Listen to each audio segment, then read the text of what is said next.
Plus de 10 000 personnes sont baptisées dans l'est du Nigeria. ADRA Canada aide à protéger les filles en Thaïlande.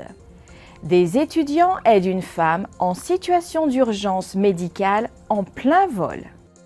Plus de 5 000 jeunes entrent dans l'histoire grâce au projet Mission Caleb. Les dirigeants adventistes d'Amérique du Nord participent à la Convention des ministères adventistes 2023. Le développement de ces titres et d'autres nouvelles encourageantes aujourd'hui sur ANN.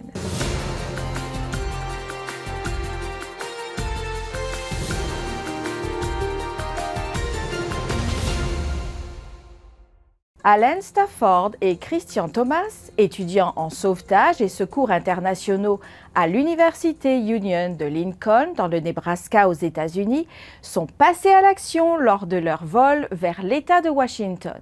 Le personnel navigant avait demandé l'aide d'ambulanciers et de médecins présents sur le vol pour une femme qui s'était effondrée dans l'allée.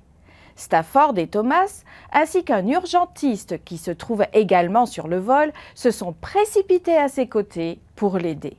Les étudiants urgentistes ont mis en pratique la formation médicale qu'ils ont reçue dans le cadre de leur diplôme à l'université. Christian Thomas a déclaré « Je crois que nous sommes placés dans des situations où nous pouvons le mieux aider les autres et glorifier Dieu. » Faire des disciples de toutes les nations et accomplir la mission du Christ. Tel était l'objectif d'un camp de littérature d'hiver organisé à Ouman en Ukraine sous la direction d'Olexki et d'Irina Tarasov. Parmi les expériences rapportées par les jeunes présents, il y a celle d'une femme qui était adventiste auparavant. Elle a acheté 2 livres lors de cette rencontre et va probablement recommencer à assister aux services religieux. Au camp, les participants ont consacré du temps à se faire des amis, à socialiser, à jouer et à remercier Dieu pour sa protection, son soutien et son inspiration. Réalisant le grand besoin d'une ambulance dans la région mexicaine de Montemorelos, Gustavo Rivera a décidé d'acheter sa propre ambulance pour servir la communauté. Le désir d'aider les autres a poussé Rivera à obtenir un certificat d'auxiliaire médical de la Croix-Rouge et à étudier la médecine à l'Université adventiste de Montemorelos. Il est actuellement en 3e année. En 2022, l'entreprise de Rivera a fourni plus de 190 transports en ambulance. Son véhicule a également été utilisé pour des cours simulés au département des sciences de la santé. Le désir de servir les autres a conduit les jeunes adventistes de l'État brésilien d'Espírito Santo à dépasser les prévisions du projet Mission Caleb 2023. 4 000 jeunes étaient attendus, mais finalement 5 100 se sont présentés, établissant un nouveau record dans la région. Les jeunes ont donné leur sang, nettoyé et réaménagé les espaces publics, distribué des paniers de nourriture de base et de l'eau et évalué les besoins supplémentaires de la communauté. Au cours de leur projet, ils ont également attiré l'attention des personnes qu'ils ont servies sur la Bible en les invitant à des études bibliques et à d'autres programmes spirituels. La mission Caleb est un projet de l'Église adventiste qui propose aux jeunes de consacrer leurs vacances scolaires à des projets humanitaires. Situé à 3 km du club de football Hotspur de Tottenham, l'un des stades les plus riches de Londres, se trouve un bâtiment de l'Église adventiste du 7e jour. Se décrivant elle-même comme l'église phare de Tottenham, la congrégation a développé une stratégie de proximité pour répondre aux besoins à long terme de sa communauté.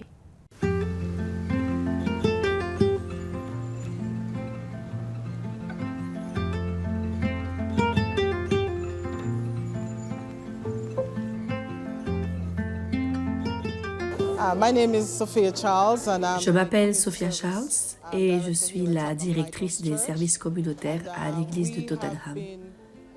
Nous organisons la banque alimentaire depuis 2000. La Covid est arrivée et nous avons senti qu'il y avait un besoin dans la communauté que nous voulions atteindre. Christ a aidé ceux qui étaient dans le besoin. Alors nous voulions accomplir la même mission. Nous avons fait nos premiers pas avec courage en 2020 et depuis Dieu nous a bénis. Nous avons commencé avec 3 jours par semaine et en 2021, nous avons un peu ralenti, passant de 2 jours, le mardi et le samedi après-midi. Dieu est extraordinaire.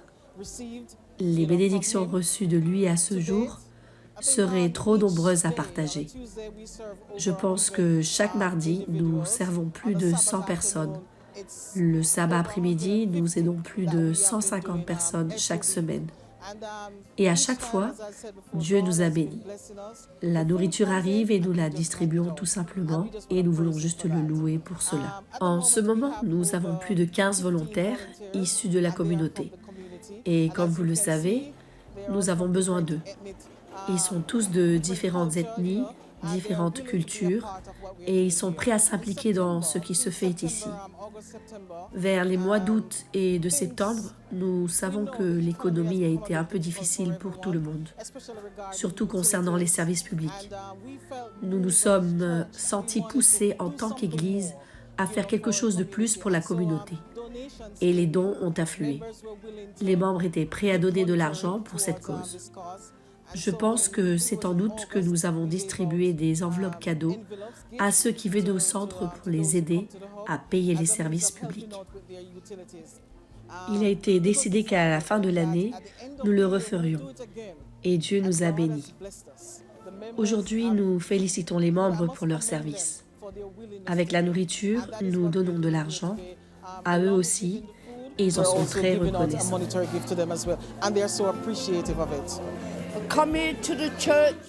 Venez ici à l'église.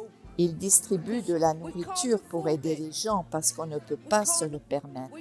Nous ne pouvons pas manquer de nourriture. Le coût de la vie alimentaire a augmenté. Nous n'avons pas les moyens de nous nourrir. Nous n'avons pas les moyens de nourrir notre famille. C'est pourquoi nous devons venir chercher de la nourriture. Je suis heureuse, vraiment heureuse qu'il y ait une banque alimentaire. Parce que si vous regardez la dame là-bas, dans son fauteuil roulant, comment voulez-vous qu'on fasse? On ne peut pas. On ne peut pas. Et aujourd'hui, je vais être honnête avec vous. Ils nous ont donné un petit cadeau qu'ils nous donnent pour nous aider. Je suis vraiment reconnaissante qu'ils nous aient aidés aujourd'hui. La semaine dernière, j'étais là et j'ai été bénie. Et vous pouvez voir, regardez mon chariot, regardez à l'intérieur, il est plein de nourriture. Oui, je suis heureuse, je suis très heureuse. Je pense que chaque année, on nous pose la même question. Non seulement les personnes du centre, mais aussi celles de la communauté. Ils nous demandent comment continuer ce projet.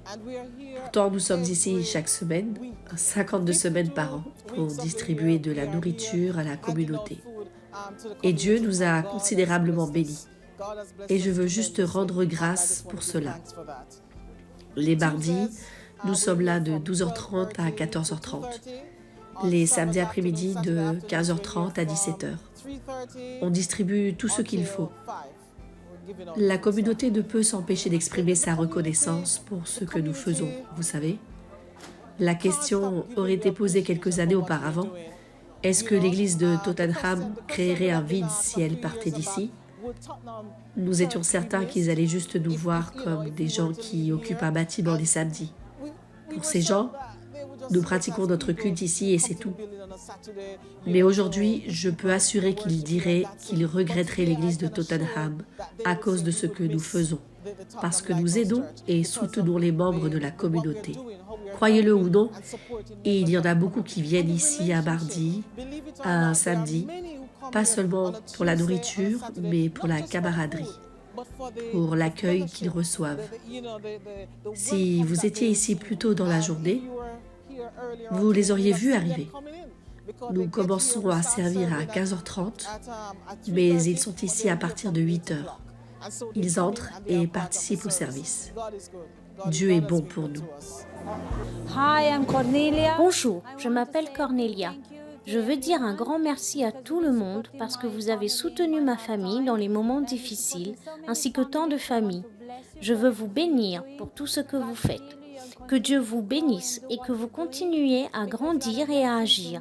Ce que vous faites est une bénédiction pour moi et pour les autres. Je veux beaucoup de croissance spirituelle pour tout le monde et des réalisations pour 2023. Que Dieu vous bénisse tous. Merci.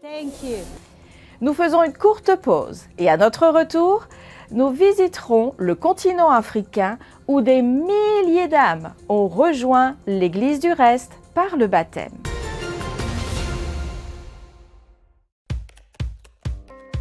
We may look, pray, read, think, worship, sing, and share differently, but we all look forward to the Sabbath. And we all look forward to the future when Jesus will come again.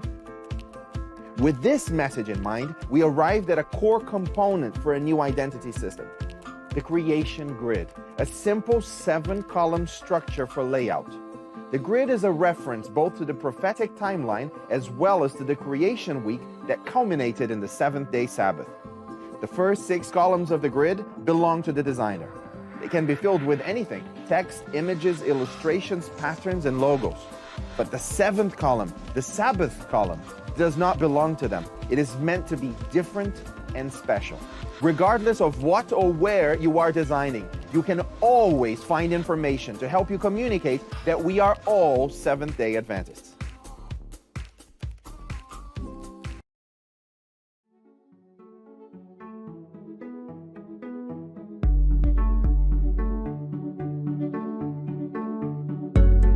I feel a change coming today.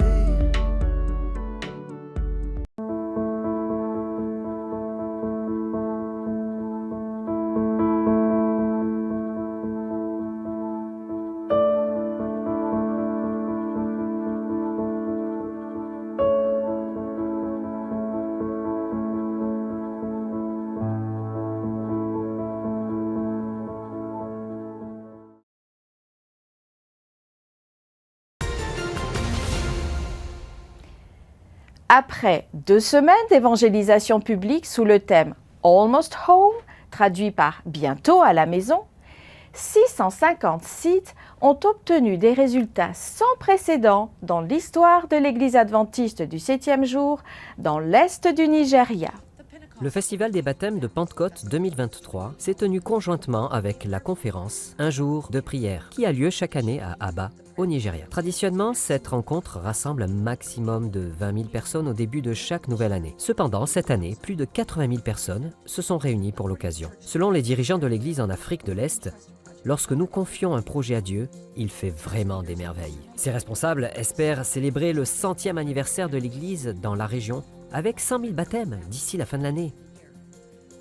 Le pasteur Bassé Udo, président de l'Église de l'Est du Nigeria, a exprimé sa joie de voir ce qui s'est réalisé dans le pays et s'est joint à ses homologues convaincus qu'avec Dieu, rien n'est impossible. Aujourd'hui était un grand jour alors que nous avons célébré le centenaire de l'Union de fédérations du Nigeria de l'Est avec plus de 80 000 membres rassemblés au siège de l'Union. Nous sommes encore en train de recueillir les chiffres. Nous pensons que plus de 10 000 personnes ont été baptisées. D'autres personnes attendent encore de pouvoir le faire. Et nous remercions Dieu pour cela. Nous remercions notre président de la division du centre-ouest de l'Afrique. Nous remercions les directeurs des départements. L'union fait la force et la division a soutenu cette unité de manière très puissante dès le début. Nous continuerons ensemble. Nous poursuivrons ce travail incroyable. Nous sommes heureux, vraiment heureux de pouvoir dire « Waouh, Dieu est merveilleux et fidèle. Merci. » La semaine dernière, nous avons débuté une série sur les origines de l'Asie, les sociétés et industries adventistes laïques et son travail pour transformer des vies. Aujourd'hui, nous allons en apprendre davantage sur l'histoire des pionniers laïcs qui ont été conduits par Dieu pour diffuser son message au monde entier. La SI, l'Asie, se consacre à mettre en réseau, à équiper et à rendre autonomes des personnes comme vous, des pionniers de l'Évangile de tous horizons, des visionnaires et des innovateurs qui cherchent à combiner leurs compétences et leurs talents à l'appel unique que Dieu nous a donné en tant que son dernier mouvement. Un appel à prophétiser à nouveau devant de nombreuses nations, à porter le message des 3 anges sur la place publique en cette génération. Rejoignez-nous alors que nous examinons la naissance d'ASI, sa vision, sa mission et son objectif, et les moyens par lesquels vous pouvez faire partie de ce mouvement avant-gardiste de mission innovante pour Dieu.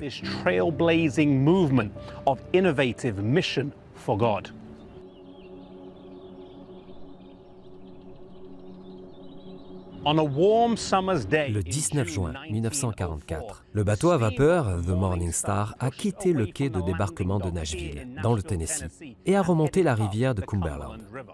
À bord se trouve un petit groupe d'explorateurs à la recherche d'une terre. Parmi eux se trouve Ellen White et ses 2 fils, Edson et Willie, le timonier Will Palmer et à ses côtés, Ed Sutherland, éducateur, innovateur et pionnier missionnaire. Le groupe était en expédition pour trouver des terres pour construire des écoles de formation missionnaire. Ces écoles ont été conçues pour déployer des travailleurs dans les profondeurs du sud des États-Unis.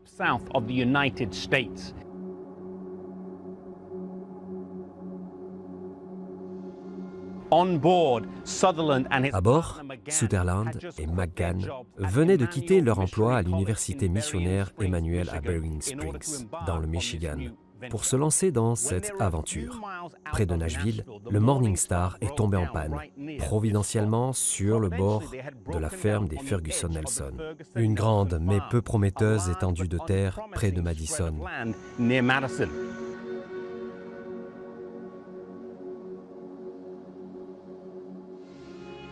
Ellen White a convaincu Sutherland et Palmer d'aller voir la terre.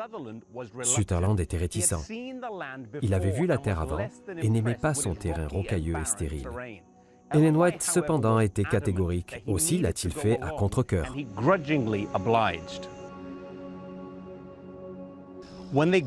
Arrivé sur le terrain, Ellen White a dit à Sutherland qu'elle avait vu en vision et que c'était la terre qu'il devait acheter pour l'école de formation. Sutherland a protesté en disant que c'était beaucoup trop grand et beaucoup trop cher. Mais Ellen White restait catégorique, c'était le terrain.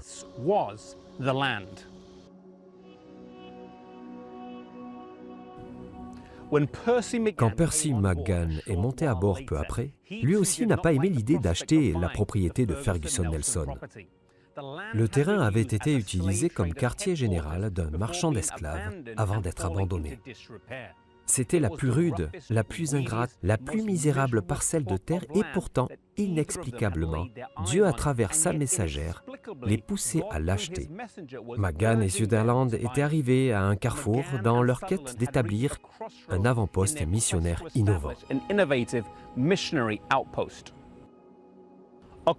Un carrefour qui exigeait plus que le sens des affaires ou la vision entrepreneuriale. La décision à prendre les obligeait à faire un acte de foi basé sur un conseil divin. Comment allaient-ils répondre? Et de quel genre d'impact aurait leur réponse sur l'orientation future des efforts missionnaires dans l'Église adventiste en général?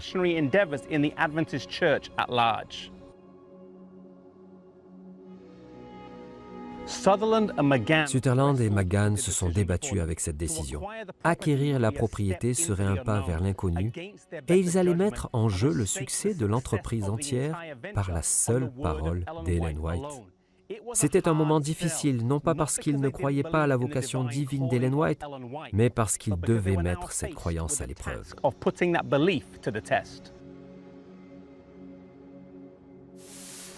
L'Église adventiste, par le biais de son agence humanitaire ADRA, protège les jeunes filles en Thaïlande. C'est ce que nous vous proposons de découvrir dans quelques instants, juste après une courte pause. For everything God created is good, And nothing is to be rejected if it is received with thanksgiving, because it is consecrated by the Word of God and prayer.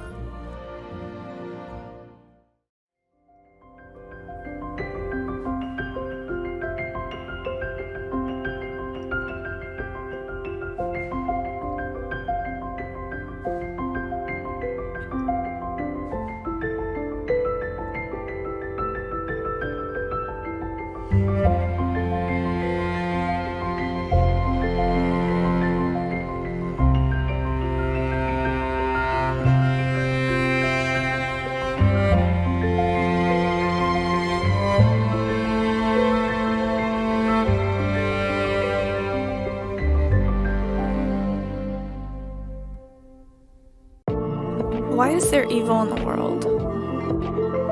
Are Christians hypocrites? Is the Bible a fairy tale? Does Jesus love everyone? Church doesn't feel relevant to my life. Is God even real? You have questions? Let's talk about it. I Believe Bible.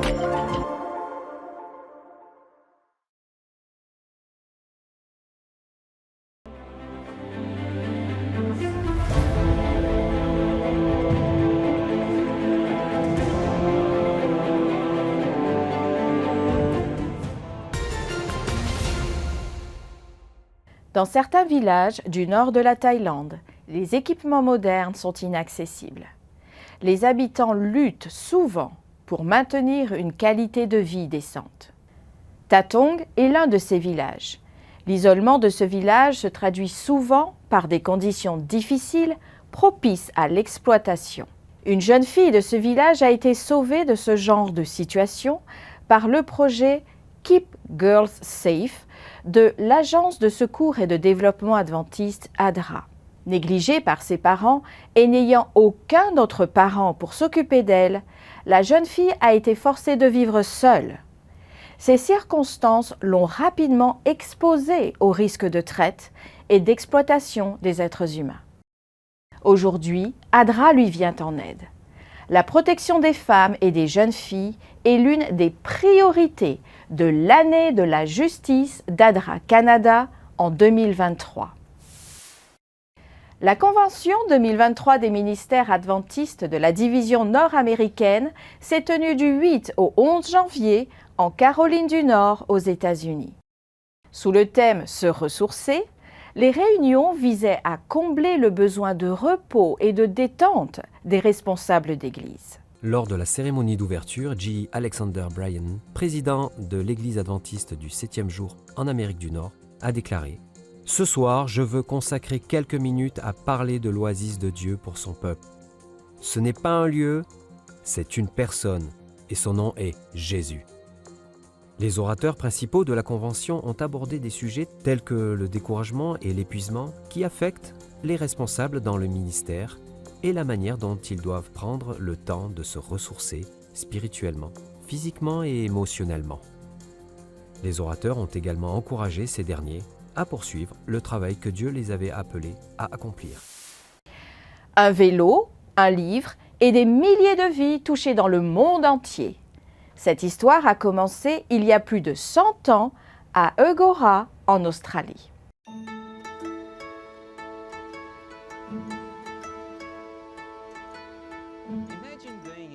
Imaginez-vous être à cet endroit il y a plus de 100 ans, quand un colporteur évangéliste adventiste vendait des livres à bicyclette. Il ne pouvait deviner qu'un jour sa visite dans cette ville aurait un impact sur des milliers de vies, et cela tout autour du monde.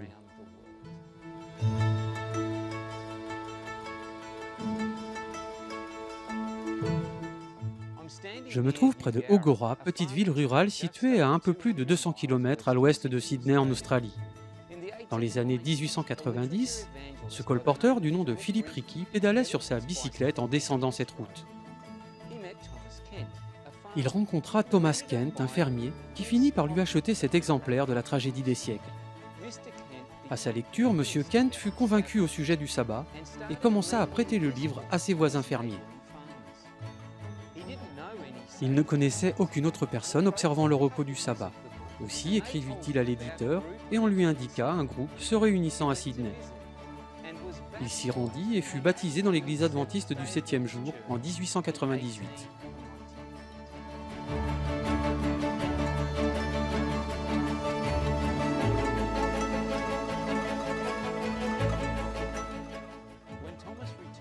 Quand Thomas revint à Eugora, il réunit d'autres familles et créa une église dans sa maison. Plus tard, ils construisirent cette église en briques qui n'est plus utilisée.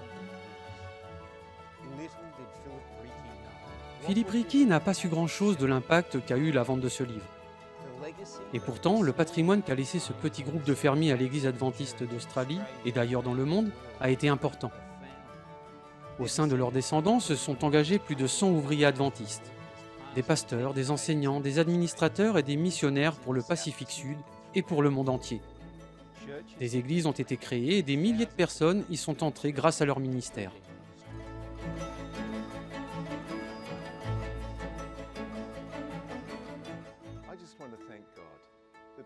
Je remercie Dieu de ce qu'il y a 100 ans, Philip Ricky a pris sa bicyclette, est venu jusqu'ici et a partagé l'amour de Jésus avec le fermier Thomas Kent. Voyez-vous, ce fermier était le grand-père de mon grand-père.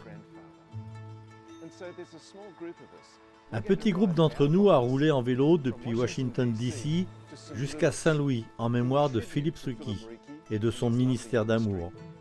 En chemin, nous avons distribué de la littérature adventiste. L'écriture de la tragédie des siècles m'a pris de longues années de dur labeur, et je sais que je semais alors des graines qui porteraient du fruit un jour. Notre joie actuelle ne peut être comparée à celle que nous ressentirons lorsque nous rencontrerons ceux pour qui nous avons travaillé.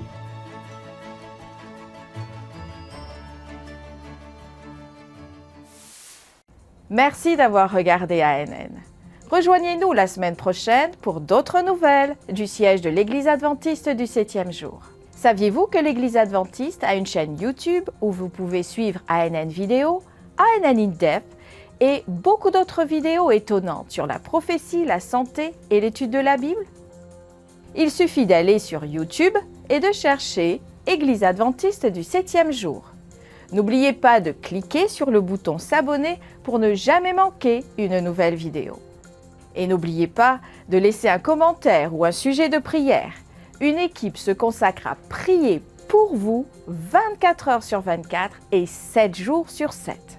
Avant de vous dire au revoir, nous vous laissons avec une bonne nouvelle tirée du livre de l'Exode au chapitre 20 et au verset 20.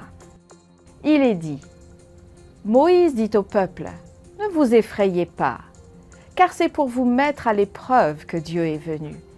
Et c'est pour que vous ayez sa crainte devant les yeux, afin que vous ne péchiez point. C'était notre programme de cette semaine. N'oubliez pas que vous pouvez toujours visiter adventist.news pour des nouvelles et des vidéos quotidiennes. Que Dieu vous bénisse. À la semaine prochaine.